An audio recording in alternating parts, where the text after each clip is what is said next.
बिस्मिल्लाहिर्रहमानिर्रहीम। अस्सलाम वालेकुम नाज़रीन। आज की वीडियो में मैं आपसे शेयर करूंगी खाने पकाने से मुतल्लिक चंद मुफीद टोटके। अक्सर रोटी पकाते हुए जल जाती है, लिहाजा जब रोटी तवे पर पलटे तो पहले वो हिस्सा सेके जो ऊपर है, बाद में जो हिस्सा आपने पलटा है उसे सेक लें। ऐसा करने से रोटी बिल्कुल नहीं जलेगी और अच्छी बनेगी। तो अब मैं बात करूंगी बिरयानी के मुतालिक। बिरयानी बनाने के लिए जब चावल उबलने के लिए रखें तो इसमें एक अदद नींबू निचोड़ कर डाल दें। ऐसा करने से क्या होगा, चावल जो है खिले खिले रहेंगे।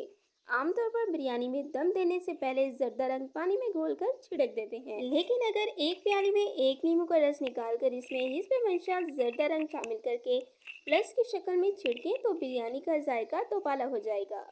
अगर चिकन, बीफ या मटन का सालन, कोरमा, सब्जी या निहारी वगैरह बनाने के बाद आखिर में थोड़ा सा तेल गरम करके इसमें एक दो चुटकी लाल मिर्च पाउडर डालकर फौरन बघार लगा दें तो सालन खुश रंग रहेगा। बस इस बात का ख्याल रखें कि लाल मिर्च पाउडर जलने ना पाए। अब मैं आपको भिंडी के मुतालिक ज़बरदस्त टिप बताऊंगी। भिंडी एक दिन पहले काट कर फ्रीज़र में रख दें। अगले दिन मसाला भूनकर फ्रीज़र से भिंडी निकाल कर फौरन पतीली में डाल दें। इस तरह भिंडी जो है वो जल्दी भी गल जाएगी, खुश रंग भी रहेगी।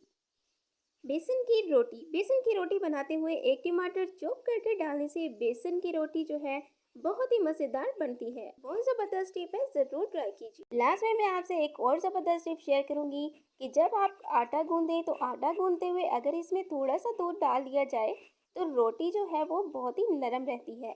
Thanks for watching. Please subscribe my channel health clinic.